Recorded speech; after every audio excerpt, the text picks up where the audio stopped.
hadlay wariyaha shalay galabnimadii oo iguri baraha bulshada war noocaas baa ku jira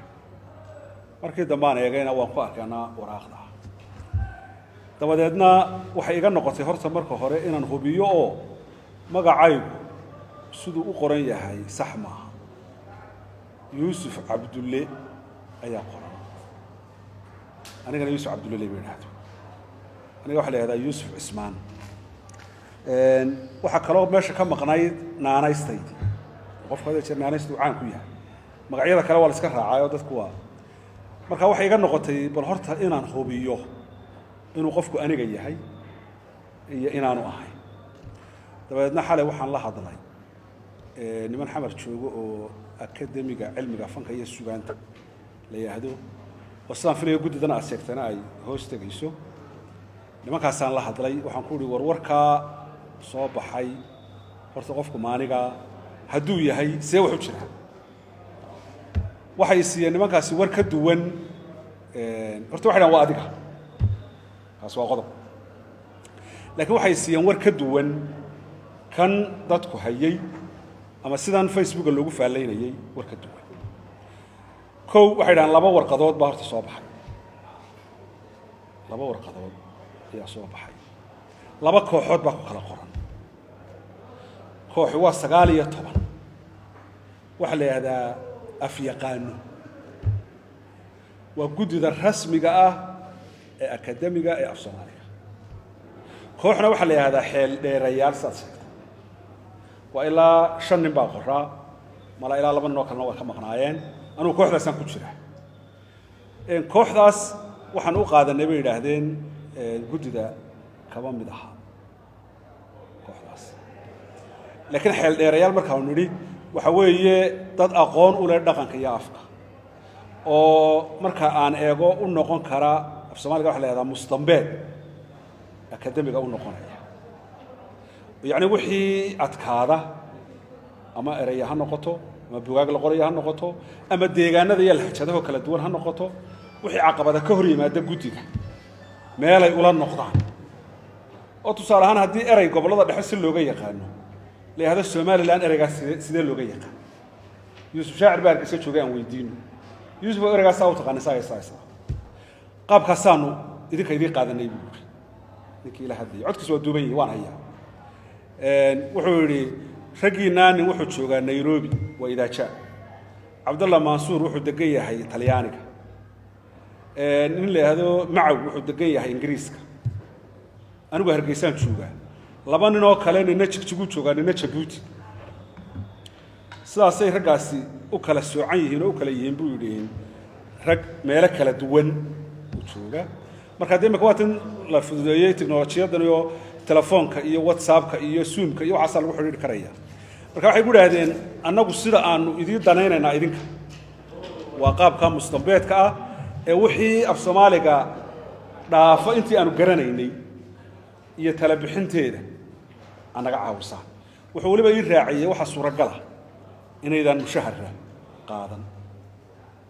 laakiin maalinta uun laydii baahday ama shir ama wax yimaadaan aanu kharashka iyo inta aanu ka bixin warkaas suurta ninkaas siiyay wasiirka ay magacaabay inaanan aqoon isu lahayn waxaan ka garanayaaba ama laga garan karayaaba inuu magacayga saxiixa hadii meesha laga garanayo waligay dawladda ima magacaab wasiirka ima magacaab af Soomaalina la ima magacaabi karo anaga ka shaqeynayay oo maalintii u dambeysay waanigii hambaliyeynayay madaxweynaha Puntland marka af Soomaalina loo magacaabi maayo xagga rabbi baan loo ka diray laakiin war hawsha ayaa maanta ka shaqeyn kara haday noqoto af Soomaaliguna waa waxa umada ka dhaxeeya Soomaaliya oo dhan ka dhaxeeya mid qurba jooga iyo mid dalka jooga qolyaha dhaqankuna xuduud ma leeyahay oo Djibouti baan tagnaa jigjiga baan tagnaa waa ka marka arrintii hadii aanay siyaasadii ku jirin ay af Soomaali tahay iyo dhaqan iyo war adigu halkaaga jooga wixii aad naga caawin karta naga caaw anigu wax mashkalada uma arag qodobkaas haddaan mid kale dhinac dhigo waxaan filayaa Jaanisku in Soomaaliland barnaysay 10 sano u dambeeyay kulmiye wuxuu qabsaday 2010 ilaa xilliga ilaa maanta Soomaaliland waxaanu kala hadlaynay inay samayso meelo dhaqanka iyo dadka dhaqanka ku xeel dheer isugu yimaadaanoo ku tashadaanoo dhallinyaradu wax ku weydiiso oo wixii la qorayo loo celiyo oo yacni mustambeer ah in la sameeyo nala kama hoos qaadin ilaa intaa marka halkan waxay noqotay meelaan afka iyo dhaqanka iyo taariikhda iyo qoraalada iyo waxaa aan la danaynayn halkan waayo haddii la danaynayo dadkeedaa la danayn lahaa adraawi baa jooga cabdiqays baa jooga axmed salaamudaa jooga dacar baa jooga aadan tare baa jooga muuse cali faruur baa jooga waxaa jooga intaasoo nin weli miyaad aragtay meelay isugu imanayaan ama meelay ka hadlayaan marmar uun yacni markaasaa waxay noqotay meelihii dhaqan ka shaqaynayana meelo dad bareefadi dad madax bannaani ay samaysteen oo iyagu dee ay siday doonaan ka yeelaan marka arrintaasi waa sidaa magacowgaasna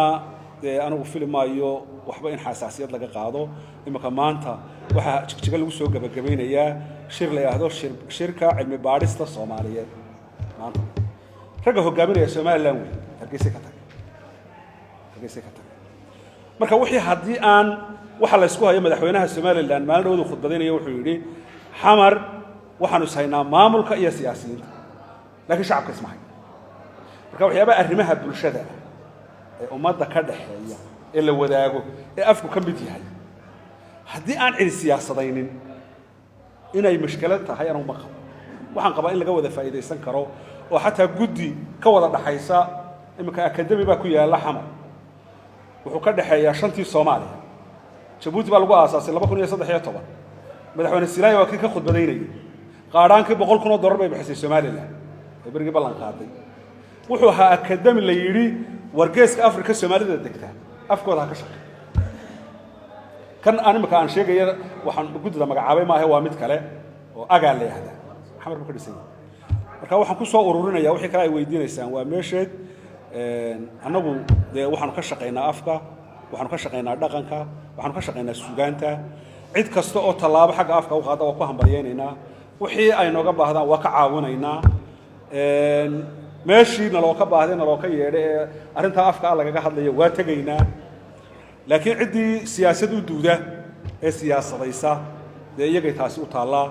wax somaliland lagaga soo horjeeda maaha waxaanu ummadda iyo dalka iyo dadka ku hagardaamaynayna maaha bale iska daaya markaanu meelaha tagna la isugu yimaado annagaaba difaaca galla oo meeshii dee markaad adigu joogto ee la soo hadal qaado dee jawaabta adaa bixinaya ilaa nin meeshii joogaa tahay marka in yani wixii la isku khaldo ayuun baan ka digayaa in la isku khaldo arrintaas intaasaan ka iftiimin lahaa warkaa shalayta halkaa ka soo baxay markii dambe aan ka daba tegayna sidaa laygu jawaabay cudurtii imika umaan arag sidaa markuu yahay ay igu idhaahdeen halkaagaad iska joogaysaa waxna kaa dooni mayno waxna ku siin mayno wixii aad naga caawin karto naga caawi intaa markay yidhaahdeen cudurtii umaan arag waayo hargeysa waa la yimaadaa xamarra waa la tagaa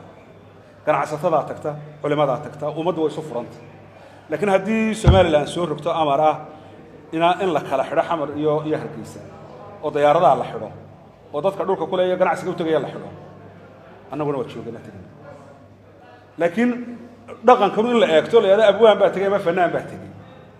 oo ganacsadihii tagayo oo dabaqii ka dhisanayo oo culimada tagayso oo ku soo muxaadaraynayso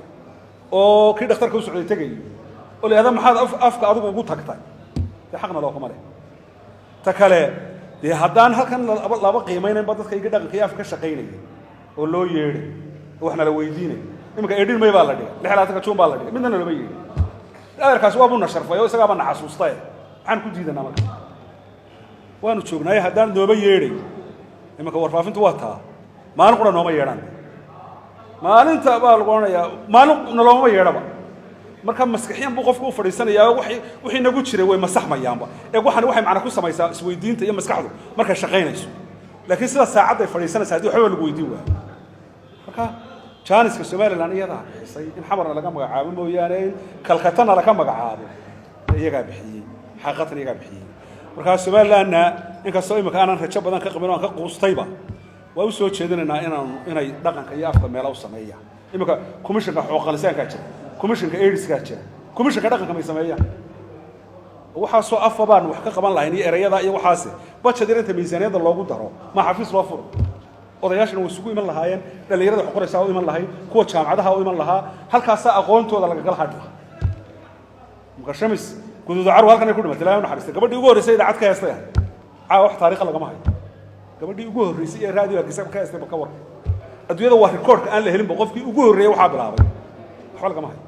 cali sugle halkan ku dhintay cismaan gacan halkan ku dhintay maxamed yuusuf halkan ku dhintay saare axmed halkan ku dhimatay boon xirsi halkan ku dhintay basbaas halkan ku dhintay waa imsa tirin ma jirto intii kale halkan ay joogaan xasan gani baa joogo dacar baa joogo adraawi baa joogo cabdiqays baa joogo oo aadan tara baa joogo musa cali faruur baa joogo cid u yeedhsan meed aragtay marka adeer maxaa haddaydaan waxba nagu falaynin hebel baa la magacaabay marka hore maxaynu isu ahayn intaan lay magacaabin waxba samaynaan ahayn